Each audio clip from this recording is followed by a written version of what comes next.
we want to be adults as soon as we get out of high school, right? Like, okay, what do I have to do? I got to go get a job. I got to get out this house. But then your parents don't really tell you, well, without credit, you can't get an apartment. Without credit, like, you're going to have to put deposits down on your light bill, your utilities. You can't get a cell phone without credit because you've been riding on mom and dad's cell phone plan for how many years now? I'm trying to give me a bag. I'm trying to give me a bag. I'm trying to give me a bag. I'm trying to give me a bag. What's up? You are now listening to FY Fly the podcast, and I'm your host, Hassan Thomas, along with Remy, and we are here to share tools on how millennials can budget, save, invest, and understand student debt and credit to achieve financial freedom. If you're a high school student, college student, or someone who's interested in gaining more financial insight, this podcast is for you. I'm trying to give me a bag. I'm trying to give me a bag.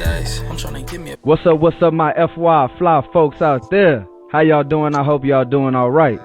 Welcome to the FY Fly podcast. My name is Hassan Thomas, a.k.a. the kid that did and the man that can, baby. And today, we're going to be chopping it up with credit expert, entrepreneur, and one of the realest dudes in this financial literacy game, my man, Mike the Credit Guy. How are you, bro? How are you?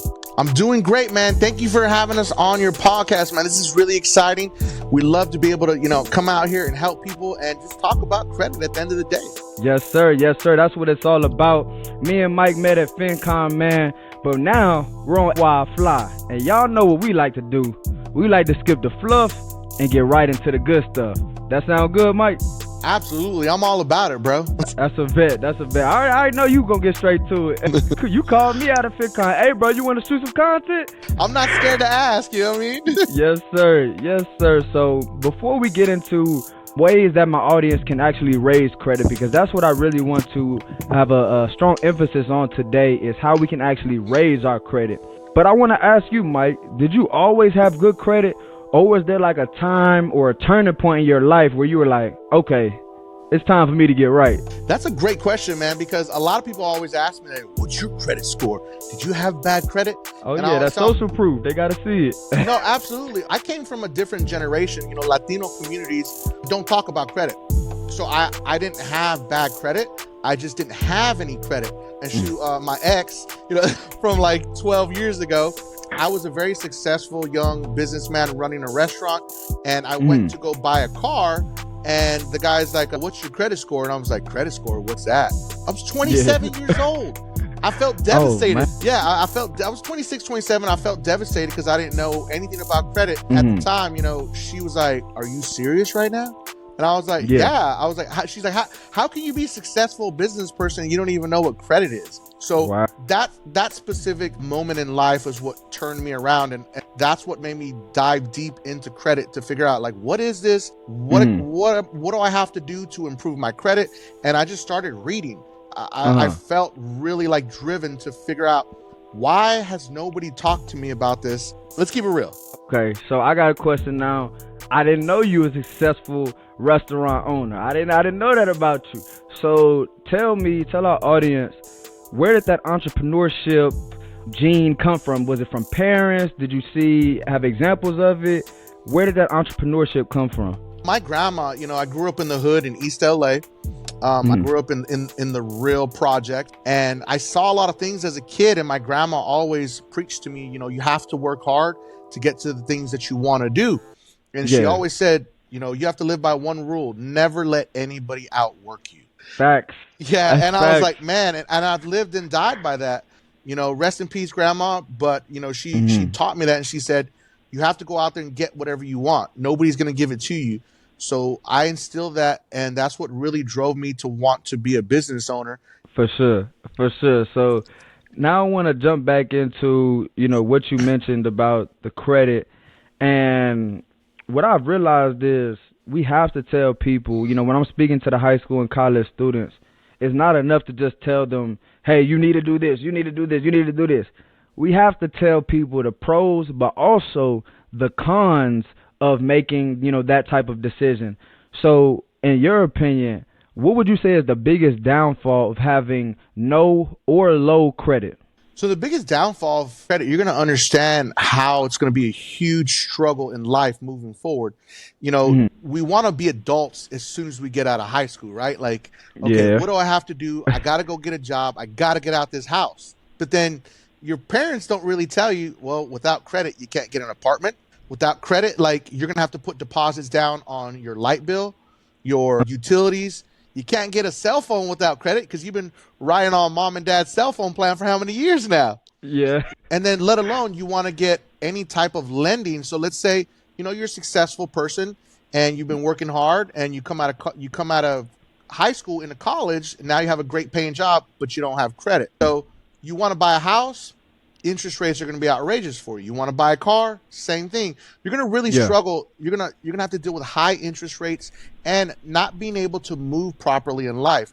Yeah, you ain't lying, man. And I feel like that's what our young audience needs to hear is like, man, because we all, like you said, we all want to graduate high school, graduate college, and do those adult things. And if we don't have a high credit score, then we're going to be paying high prices for all of those adult things that we want to do.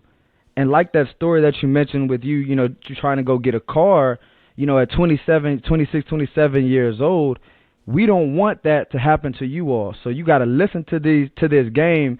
And now we're going to talk about how we can actually raise our credit score. So give us some some practical tips to actually raising our credit scores. It's a really good question because at the end of the day, it all starts at your bank. And this is what our parents didn't teach us. They just say, oh, go get an account at Bank of America. That's probably the biggest failure that our parents have ever done for us. You don't want to bank with those massive banks. You want to bank with credit unions, the largest credit unions out there. So let's say if you can get into Navy Federal, even better. There you go. There you go. See, he knows. Pentagon Federal Credit Union, PenFed. That's another great one. Look to get into the larger credit unions and start to establish a relationship because relationship banking goes much farther for you than a traditional bank because the credit union is relying on your money to help give out money to other members for car loans, credit cards. So establish a relationship with a credit union. You can literally go to your credit union. If you, let's say we use PenFed as an example. You go there, you open your checking and savings account. Then you actually set up an actual secured loan. You put that money towards your secured loan and you're making the monthly payments. That is building credit. So real quick, what's the difference between, because I had a secured credit card to start off with. That was my starter card, like, you know, people told me to do. So what's the difference between that secured credit card and that secured loan that you mentioned? Great question. This is where people go wrong because everyone says get a secured credit card. A secured credit card, there's one or two things that's going to happen. You're going to have to put money up for the card and you're only going to get a limit of $250 to. Yep. So I did. So yeah, exactly. There's nothing wrong with that because you just didn't understand, right? So what you want to do is you want to keep those low limit credit cards off your credit profile because even if you close an account, it's going to stay on your credit report for up to 10 years. And when you go apply for their credit card, they're going to want, it doesn't matter how much money you make. This is another misconception. People say, well, if I put on the application, I make $150,000 a year, they're going to give me more money. Completely wrong. What they're going to do is they're going to give you based on your income plus whatever's on your credit profile. So if your credit profile shows a bunch of $500 credit cards, the bank is not going to be incentivized to give you more money. So you want to keep those secured credit cards off your credit profile. And now a secured loan, if you use it, you could do from 2 years. You want to do the minimum for 2 years. And then at the longest, 5 years. There's nothing wrong with that staying on your credit profile because it's going to show lenders. When you say the minimum, do you mean the minimum payment? No, minimum length. Minimum length to have the account open. A lot of people I ain't never heard minimum payment being good. That's all. Let me just ask. No, it's okay. A lot of people think that I'll just do a 6 month. That'll be fine. No, you don't want to do a 6 month because what happens is the actual account opens and then closes too soon. You want to build positive payment history. So the longer the positive payment history, the better. So 2 years minimum, 5 years at the longest if you can. I've seen people doing for 10 years, which is crazy, but it's not necessary. But the difference here is if you do this for 2 years, you're building the relationship with the bank and you're actually building your credit profile. And once the account closes, now you have a loan from a bank that looks good on your credit profile. A bank doesn't care that you have a secured loan versus a bank is going to look at your credit card limit that you have on that secured card and give you a low limit when you go to another bank to get a credit card. That's the difference. Okay. So I got to make sure that not only that my audience understands it, but I got to understand it too. So from my understanding, when you have the difference between a secured credit card and an unsecured credit card is with that secured card, you're putting your own money down and then using it and then paying it back just to show that payment history. So with the secured loan, is it the same thing with a secured credit card? Are you using your own money and paying it back? Correct. So you're putting up, let's say hypothetically, we're going to do $500, right? Yeah. You're gonna pay the $500. They're going to put it into a savings account. And then for the next 2 years, you're going to make payments on that. Now, here's the play. Here's the serious play. Everyone needs to listen up to this. Once you put your money into it, they're going to say, hey, can we go ahead and put it on auto payment for you? Say, no, thank you. I don't want auto payment because we don't want this account to close because we're going to run a specific play. Now, once the loan posts to your credit reports, and you see it on all 3 credit reporting agencies, Experian, Equifax, and TransUnion, then you're going to call the bank and you're going to say, hey, I want to pay off 80 to 90% of this loan right now and put the remaining amount on auto payment for the next 2 years. So what you did is you became a valuable asset because you already have the 500 that's in the savings account, and this is what matters to the banks. And then you just paid off 80 to 90% that also went back into the savings account. And now you're also building positive payment history, and your minimum payment's like $20 a month. That's a major play to raise your credit score right there. That is a major play because it sounds like, boom, you got your payment history, which is number one, and it affects your credit utilization, right, because you paid it off? Well, it doesn't affect your credit utilization. It just looks good to the bank and your credit report that you paid off because an installment loan doesn't count towards your utilization like credit cards do. But it looks presentable and it looks better because guess what? 80 to 90% of the loan is paid off. Yep. So they're saying, oh, this girl is trustworthy. They're responsible with credit. Absolutely. And what you did there is you generated your credit score. You started to build your credit score right out the gate without a credit card. No, that's tough, man. That's tough. Is there another play that you could give us? We got one. We got one practical game that I've never heard of. So big shout out to you for that one. Is there another practical way that you could give us how to raise our credit for everybody listening? Absolutely. So once you've built the data points with the credit union for 6 to 8 months, this is what you need to do. You open up your savings and your checking, and then you want to put a good amount of money in your savings because the savings is the asset. You become the asset the more money you put in the savings, and do not touch it. Then you want to do a direct deposit.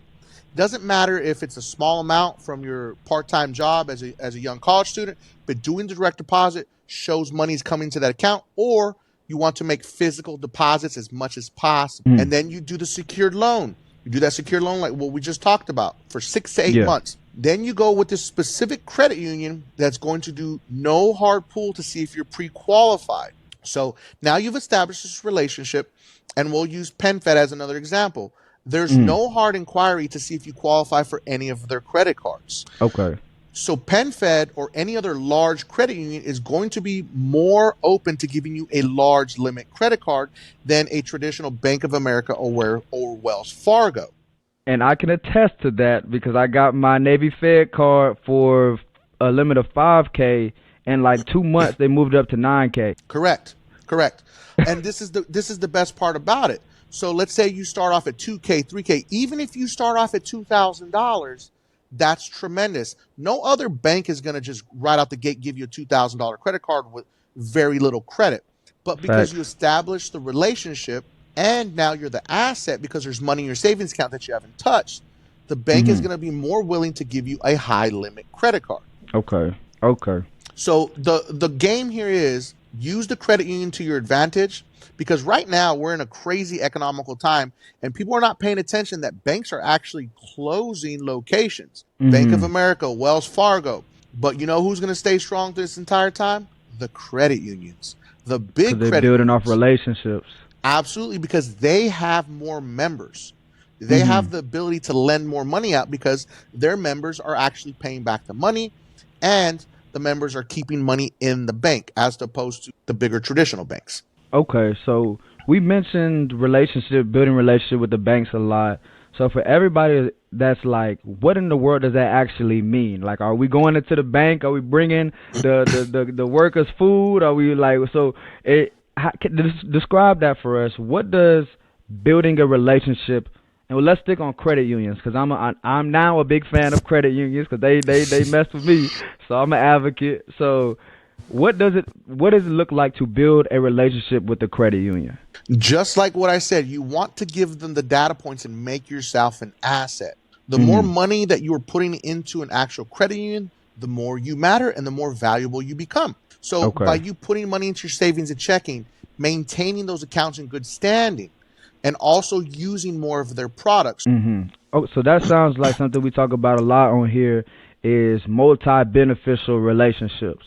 So with that credit union, you have to find a way, and Mike has just given us a way for us to become valuable for them by creating a savings account, using direct deposit, really building that relationship with them, but also find out how you can get that credit card that Mike talked about. Find out how you can get your car refinanced, because I'm about to do that, refinance my car, because I got my car at a little lower credit score. Now we're up a little higher, so I'm about to refinance my car. But like I was saying, figure out those multi-beneficial relationships for both parties. Make it a win-win for both parties, and that's how you can really build that credit and build those relationships. No, absolutely. And another great point I'm gonna say right here is another big problem that our parents didn't teach us is it's okay to have multiple bank accounts. So think about it. You do this with Navy Federal, you build the relationship up for a year, then you go build another relationship with PenFed. Then you go do this with another. You can have 3 to 5 bank accounts very responsibly and having different relationships, because you don't want to keep everything in one bank. You want to get your credit cards at the best bank with Navy Federal. Then you go get the best auto loans with PenFed. You see what we did there? Yes, sir. Yes, sir. So I hope y'all hear me learning along with y'all, because I'm right there with y'all for real. Go ahead. And then you have NIH Federal Credit Union. They're little sticklers to when you join. You have to pay attention to the process and follow it step by step. But if you're trying to build a business and you're establishing yourself with a business, they have the best business credit products out there. This man Mike is on fire. This man is on fire. Yes, that's why we brought you here, so you could drop this real game for everybody listening. And I knew it was gonna be like this, man. Like I said, just from the energy, from watching your content, I was like, he not gonna hold nothing back. He gonna give him that real practical game that we need. So I appreciate it for real, man. I'm always going to give the sauce, man. I don't hold anything back. Let's say you want to buy a car. They're going to be looking at your FICO 8 auto score.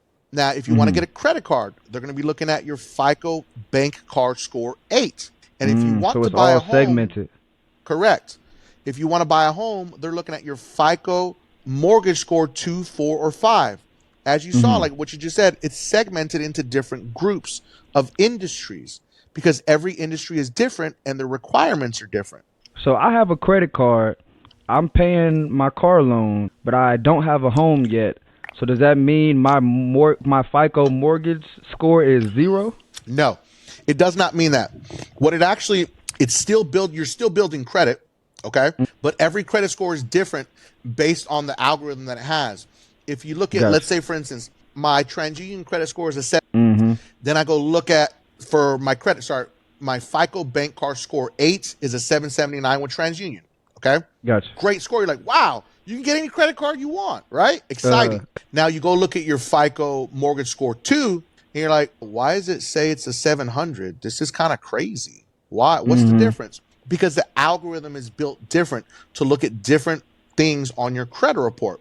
Doesn't mean that your credit score is going to be horrible, but understand that it's going to have a difference from every different industry. Okay. So will we need to come to an expert to figure out the specific credit scores? Is that available information? So we partnered with a company called MyScore. And what they do is they'll give you your industry-specific credit scores for $1 on a 7-day trial. It's literally the only company that gives you these scores. And that's why I partnered with them, because they understand how important it is to have a FICO score. So what happens is you sign up for the 1-day trial, and then once you log in, you go to the reports page, and under your personal information, you will see those industry specific credit scores for $1 on a 7-day trial. You can't beat that. Okay, that makes sense. That makes sense. And I appreciate you, as we talked about before we got on the call, actually giving the tool.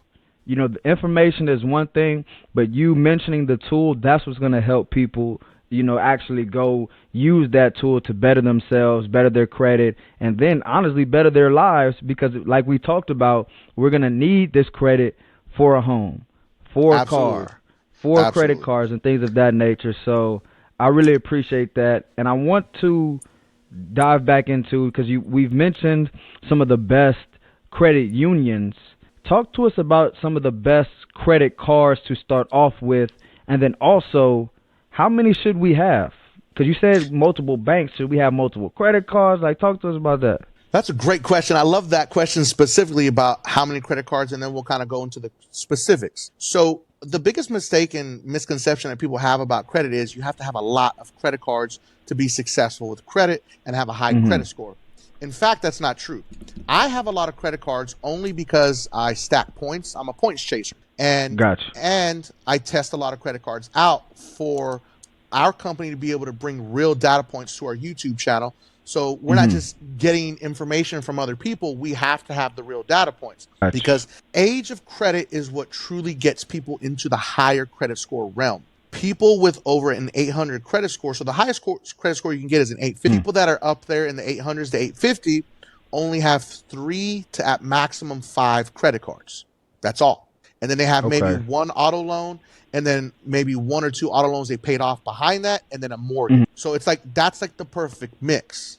Okay. Because what people don't understand is the more credit cards you get, you're going to reduce your average age of credit. So let's say I have 5 credit cards and I have over 10 years of credit history. I'm going to add a new one. Now it's going to reduce the age. So you want your credit correct. They're giving you an average.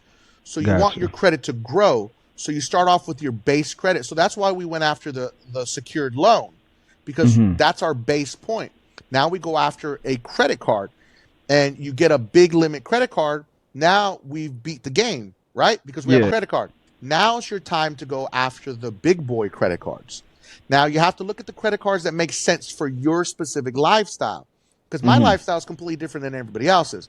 But I'll give you some base points. So if you're going to get into credit and you did what I told you, now there's something that you can do if you have zero credit and you don't want to do the secured loan play. Chase Bank is offering what's called the Chase Rise credit card. If you open a bank account with Chase Bank and you have zero credit, remember, this only works if you have zero credit. You put $500 into a checking account at the age of 18. And then once you put the $500 into the checking account and it's actually deposited, then you can apply for the Chase Rise credit card. That is an entry-level credit card to get you into the Chase family. Chase has a crazy amount of credit cards with no annual fee. When you're getting into the credit card game, you want to go after no annual fee credit cards. It's just that simple. You don't want to have to pay for something that you don't really understand how to use, right? So you're going to get the Chase Rise credit card. They usually start off at $1,000 or $2,000 credit limit right out the gate for just putting $500 in an account. You can't beat that. And you're guaranteed approval as long as you don't have credit, okay? That's huge. That's a huge deal. So then you have the Freedom Flex. You have the Freedom Card. Those two are great everyday cards for students. They have a Freedom Card for students, so with no annual fee. So now you're in the Chase ecosystem. You establish that relationship with the Rise credit card for 6 months to a year, and then you can look at their credit card and say, you know what, this Freedom Flex totally makes sense for me.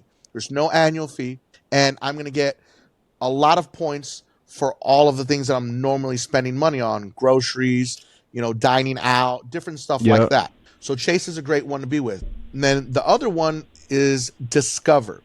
Discover It is one of the best cashback credit cards to have. And the reason why is because you start off with a cashback credit card and they have revolving categories. So 1 month you can get, 3x or 4x or whatever it may be for groceries. And then the next month you'll get, 3x, 5x for gasoline, constantly revolving. But the first year, Discover is going to match your cash back that you stacked. So if you did $1,000 in cash back rewards, they're going to match your $1,000 and give you a free $1,000. That's tough. That's because those cash back definitely add up. You dropped so many gems, because when I first got that Navy Fed card, I had a back procedure that I had to pay for. So the procedure was like $2,000. I put it on that new Navy Fed card, woke up the next morning, $200 cash back. I'm like, ooh, I like that. Yeah, it's a different feeling when you're getting money for spending your money. Like debit we're card gonna do anyways. Yeah, exactly. A debit card doesn't get you those things, and a credit card also protects your money. So hypothetically, let's say someone steals your debit card. They could steal all the money in your bank account. Someone steals your credit card. You just call the credit card company, and if someone used it, you said, no, it wasn't me. Shut the card off. Someone stole the card. That wasn't me. They're going to reverse everything and give you the money back. If that was your debit card, you're going to be fighting with the bank to get your money back. That happened to me when I was much younger. And they shut down my account for an entire month. I had no money. I couldn't use anything. And I was like, what? This is exactly what people were talking about with credit cards. This is why credit cards are important. Man, one thing I will say, you have made this episode super easy, super digestible. But man, thank you so much, Mike, for joining the show. If you have any final words or takeaways, go ahead, and also let them know where to reach you. Everywhere. Oh, definitely. So first off, I want to tell my man Hassan, thank you for having us here. And I want to tell everybody out there, if you're working on your credit, don't quit. Stay focused. 1 point increase is as great as a 25-point increase. If you woke up and you earned another point, stay focused and celebrate every single win, because it's not going to happen overnight. But one day you're going to wake up and you're just like, man, I'm at an 800 credit score. How did I get here? Because you stayed focused and you didn't quit. And you can always find me on YouTube at Mike the Credit Guy. And you can also find us on TikTok at Limitless Culture. Those are our two biggest places that you can find us at. But you can also find us on Instagram and on Facebook. Yes, sir. Yes, sir. Any final takeaways for him, man? No, man, this was a great experience being here on your show, man. Greatly appreciate us, having us on the podcast. I cannot thank you enough, brother. It was a lot of fun. Yes, sir. Yes, sir. This definitely was. And for everybody listening, I know y'all picked up a lot of gems from what we talked about here today. But if you can try to focus on one or two of them that you can actually implement today, then that's where true changes will start to occur. And over time, you're going to look up, like Mike said, oh, snap, I got an 800 credit score? That's what we want. That's where we're going to get to. So thank y'all again for listening. Thank you, Mike. And for everybody, stay safe, stay invested, and stay FYI fly. We'll see you next week. Thank you all for listening to FYI Fly, the podcast, and we hope you enjoyed the show. Tune in next week for more financial literacy insights with our special guest. Please visit our website, social media platforms, and subscribe to our YouTube channel at FYI Fly Podcast. That's FYI FLI Podcast. See y'all next week and stay fly.